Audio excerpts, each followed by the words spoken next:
everybody, and welcome to my YouTube channel. I, of course, am just another heavy metal maniac, and today I am very excited to be bringing you all yet another discography ranking. So today I'm going to be covering all 11 studio albums from none other than New York death metal legends Immolation. So a little while ago I put up a series of polls asking all of you, the community, to vote for which bands I should rank next on this channel. And so I put up 5 different polls for 5 different genres, and the first poll I did was for death metal bands. I made you choose between Autopsy, Bolt Thrower, Immolation, and Nile. And ultimately, Immolation came out on top. They won that poll, so today I'm going to be ranking them, which maybe I'm kind of surprised Immolation beat out Nile, because I figured a lot of people would still be pretty high on the last Nile album, but I mean, I get it. Immolation are one of my personal favorite death metal bands of all time, and definitely I would say one of the most beloved old school death metal bands, frankly, just because this band is insanely consistent and insanely influential. And yeah, this was a difficult discography to rank, honestly, because this band has no bad albums. All their albums are at the very least pretty good, so yeah, like I said, pretty difficult because, again, all their albums are good, and yeah, there's not even really a song I dislike in this band's catalog, so yeah, difficult to rank, but as I said, we're going to be discussing all 11 of their studio albums. We're not counting EPs, demos, compilations, any of that stuff, just the 11 studio releases to date. So yeah, without further ado, enough of my ramblings, let's just get right into this discography ranking.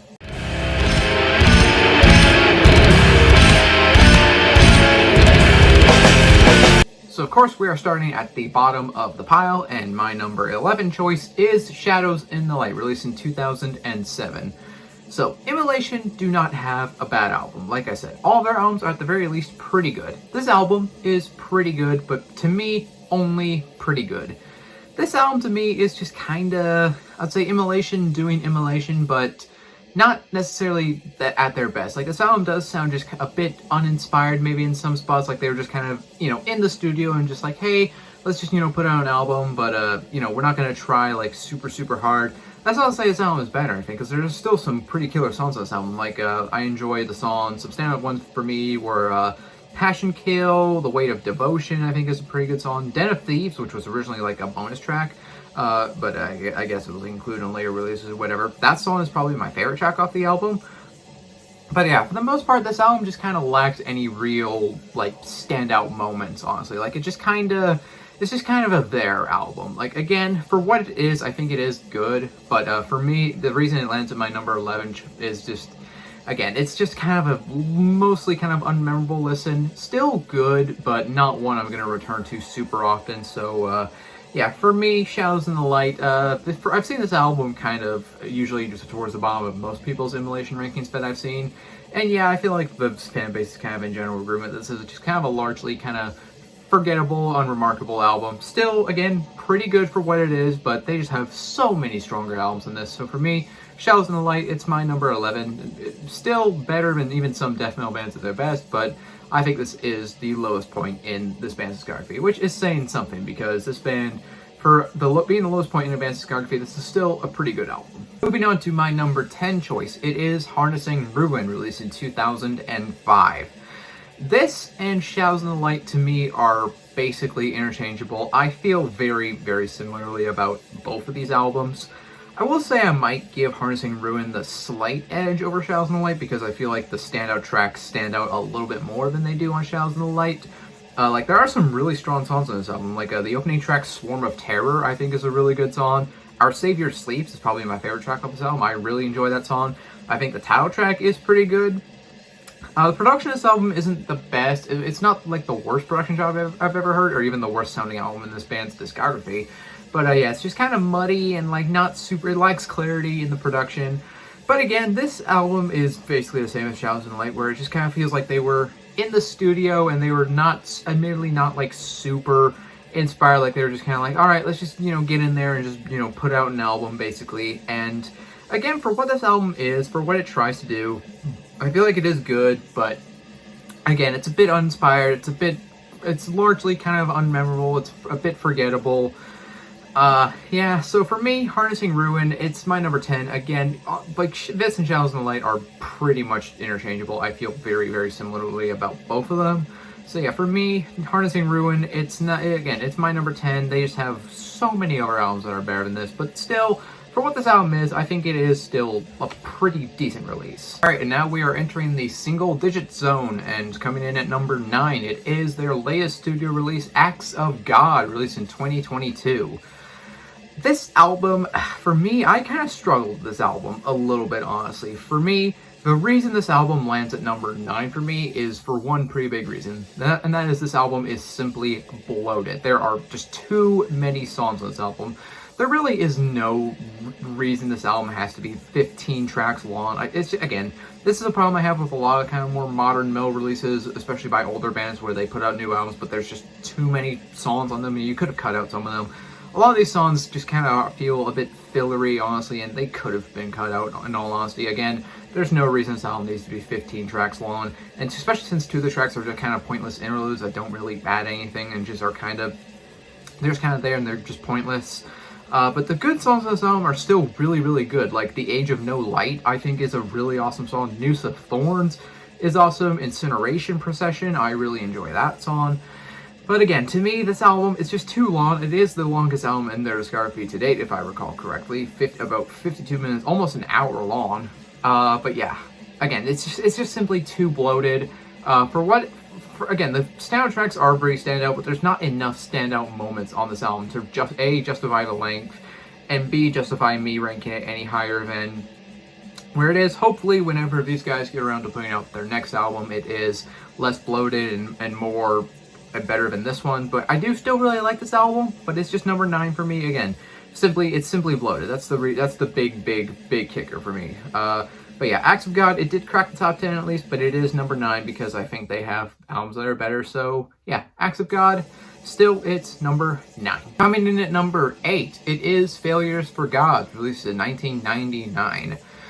Alright, I really wanted to, it kind of hurts to put this album so low because I do really, really want to like this album more. But again, for me, there's just one big kicker, there's one big reason why this album falls so low on my list.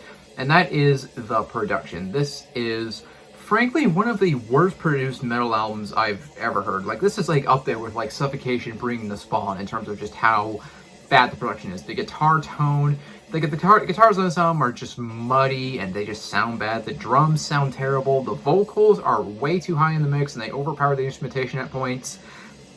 The production really, this is easily their worst sounding album, and honestly the production made it really hard to get into some of these songs. Like there's great moments all over this album, but they're just, again, kind of buried under all of this mud and just bad production job. Which is a damn shame, because the songs in this album are absolutely killer. Like Once Ordained, the opening track, which a big theme with Immolation is that their opening tracks are absolutely killer. But that song is fucking awesome. No Jesus, No Beast, musically, is one of my favorite Immolation songs. The title track is killer. The Devil I Know is another great song. All the songs on this album are good, but again, the production being just as bad as it is, it just made it difficult to get into some of these songs. Like, I don't know, like, I feel like they should maybe, like, reissue this album, or, like, remaster, or, hell, re-record it, I don't know, do something, because, God, this album just sounds so bad. Like, honestly, I think this sounds worse than Bringing the Spawn, but, in all honesty, at least Bringing the Spawn didn't, like, didn't ruin the album spots for me. On this album, the production kind of does, so, but yeah, I do still really like this album, but again, it's number 8 just because the production is so bad. If the production was better, it would have been higher for sure, but as it stands, Failures for Gods, I do still like it, but it's my number 8 because simply kind of solely due to the really, really bad production. Like, they kind of screwed the pooch on this one, on the production front for sure. Taking the number 7 spot on my list, it is Kingdom of Conspiracy, released in 2013. This is kind of an interesting album. This album saw a bit of a shift in their lyrical themes. Not so much in their music per se, but definitely in the lyrical themes, because obviously Immolation's whole thing throughout most of their career has always been about, like, you know, anti-religious stuff, anti-Christianity, and Satanism, and, you know, all this stuff. This album saw them kind of shift more towards, like, kind of like dystopian and, like, socio-political type themes and, like, you know, political commentary. I think they were heavily inspired by stuff like 1984 and like Brave New World when they were coming up with the lyrics for this album, which does make this album kind of stand out a little bit in their, you know, kind of discography, because because again, most of their stuff is about like the whole just anti-Christian stuff. This is a kind of an interesting, more lyrical shift. But musically, I think this album is pretty damn solid. Like, there are some really good songs on this track, on this album, sorry. The title track, I think, is a really cool song. Keep the Silence, Echoes of Despair, The Great Sleep. Yeah, all in all, this is, I would say this is just kind of Immolation doing what Immolation does best, really, where it's just, you know, like, you know, the dissonant, kind of crazy, sort of technical songs that they kind of have perfected and crafted over the years. It's just number 7 for me because there are other albums I like more, but, yeah, it's kind of middle of the road, but for what this album is, I think it is pretty damn good. Again, this band is just insanely consistent, and their highs are so damn high. This album, I think, again, this album beats out some of other death metal bands at their best, but, oh, excuse me, but man, this album is, I think, pretty damn good. It's number 7 for me. Again, there's others I like more, but Kingdom of Conspiracy, it is a standout album in their discography, not just for the lyrical shift, but also for the songwriting, I just think is pretty damn good. All the songs I mentioned are killer, and yeah, not much else to say. Kingdom of Conspiracy, it's number 7. I, for one, really, really enjoy it. Alright, and taking the number 6 spot on my list, it is Majesty NDK, released in 2010. This and Kingdom of Conspiracy, this is like Kingdom of Conspiracy, where it's not, they're not necessarily doing anything super new on this album, but they're just doing what they do best. This album sounds much, much more inspired than the previous 2 that came before it. Like, it feels like they were actually in the studio and they were like, hey, we're actually going to get in there and we're going to do what we do best, but we're going to do it better than we've done on the previous 2 albums. Like, I think production on this album is pretty stellar. A little bit polished, maybe, a little bit clean, but not like overly polished or overly clean. I do like that you can actually hear what's going on. There's real clarity in instrumentation, which I, for one, really, really, really appreciate. But yeah, the songs on this album are all just absolutely killer, in my opinion. Like, A Token of Malice is such a banger of a song. In Human Form is really good. A Glorious Epoch, or Epic, however you want to say that. The Rapture of Ghosts is such a cool song, too. Overall, yeah, I just think this is an absolutely killer album.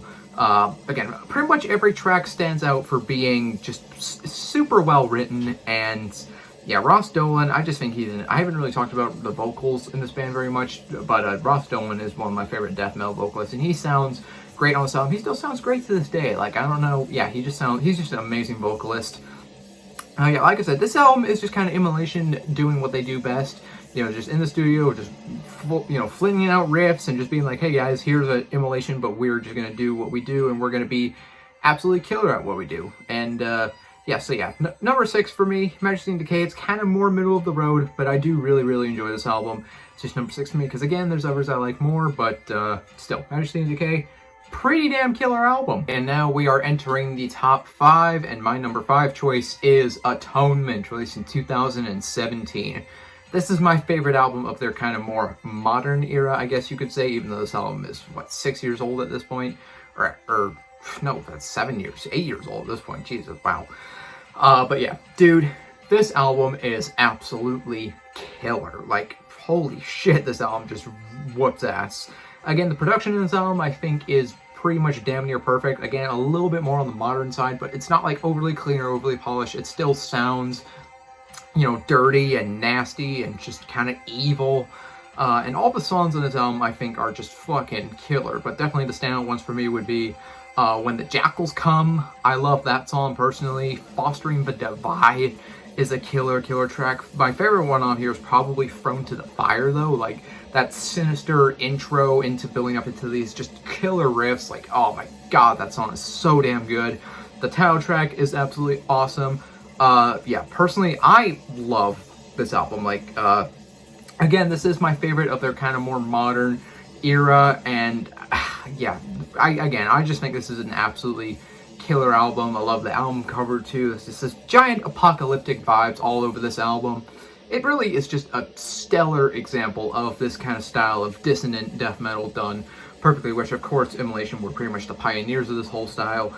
But, and then again, this is just them kind of doing what they do best. And just, you know, just killer riffs, no nonsense songs, no filler, just straight to the point, killer songs. I will say, I do think the front half of this album is stronger than the second half of this album. That's not to say the second half is bad or anything. It's just kind of like the first half is kind of like, holy shit, this is like some of the best shit I've ever heard in my life. And the second half is just kind of like, hey, yo, this is pretty good. You know, not as good as the first half, but still pretty damn good. So yeah, for me, Atonement, I think this album is just a damn killer. It's number 5 for me. It did crack the top 5, and not much else to say. Yeah, Atonement, number 5. It's just fucking killer album. So coming in at number 4, it is the 1991 debut album, Dawn of Possession. Even though this is the most different sounding album in Immolation's back catalog, this is still a fucking absolutely incredible album. One of like the best death metal debuts, frankly. One of the most iconic death metal debuts, without a doubt. Of course, you have the incredible album cover, which I can't see right now, but all of you are looking at it somewhere on the screen. Yeah, one of my favorite like album arts ever. I just think it's absolutely perfectly evil and perfectly encapsulates what this album is about. This is not really, again, this is the most different sounding album in Immolation's back catalog. This is way more just kind of like old school, riffy death metal with a lot more kind of like thrash influence, which obviously they kind of started out as a more thrashy kind of band back when they were going under like the rigor mortis, you know, days and stuff. You don't get quite like the crazy technical dissonant style of death metal that they would kind of, you know, perfect later in their career. But again, this is just as an old school death metal album. This album is just riffs upon riffs, evilness for days. Just again, riffs for days. Right off the bat with the opening track, Into Everlasting Fire, which that's just like such a perfect. That's just like the perfect song to encapsulate what everything this album is about. It's intense, it's evil. Production sound for 1991 I think is pretty stellar. And again, honestly, even though this is the most different sounding Immolation album, some of my favorite Immolation songs are on this album. Like I already mentioned, Into Everlasting Fire, Despondent Souls is an absolutely killer song, Those Left Behind. Fallen Disease is such a cool song, but definitely without a doubt, my favorite song on this album has to be No Forgiveness Without Bloodshed. That song is just out to hurt angels. Like that song is just pure evil death metal goodness, and I love it. So yeah, Dawn of Possession, this is just a really, really stellar debut. This band just absolutely came out ripping, and they, yeah, as an old school death metal album, this album is damn near perfect. Honestly, if Immolation had continued along this route, I would still say they were probably one of the best death metal bands around, but obviously they would shift immediately after with their next album, so yeah. We'll talk about that, but yeah, Dawn of Possession, it's my number 4. I personally love this album. It's just a killer, killer debut. So now we arrive at the top 3, and I will make this clear right off the bat. These 3 are pretty much damn near equal to me. Like, all 3 of these albums could be my number 1. I could make an argument for all 3 of them, but obviously I've ranked them as they are, but yeah. So number 3, it is their 1996 sophomore album, Hereinafter. Quite a long break between this album and their debut, which 5 years is quite a long time to like 5 years is quite a long gap between a band's debut album and a sophomore album. That's quite a long time to wait. But this album is definitely where Immolation became Immolation. This is where they shifted to their much more technical, kind of dissonant sound. There's still some of those kind of old school death metal things still left on this album, though. Like, you still get little hints of thrash kind of here and there. You still get little moments on here that are closer to Dawn of Possession than maybe their later material. Honestly, this is probably their doomiest album. Like, there's some like flat out like doomy moments all over this album. Like, it gets real slow and real kind of just, again, real menacing and evil sounding. But yeah, I love every track on this album. Production on this album I think is pretty good. 1996, maybe not the best production job they've had, but for what it is, I think it's pretty good. You know, you can hear everything and whatnot. But yeah, I think all the songs on this album are fucking incredible. Like Nailed to Gold, Burn with Jesus, I Feel Nothing, Towards Earth, and Christ's Cage. What a closer. My God, that song is evil. Again, this is where Immolation became Immolation. They were focused on just being evil and dissonant and crazy and technical.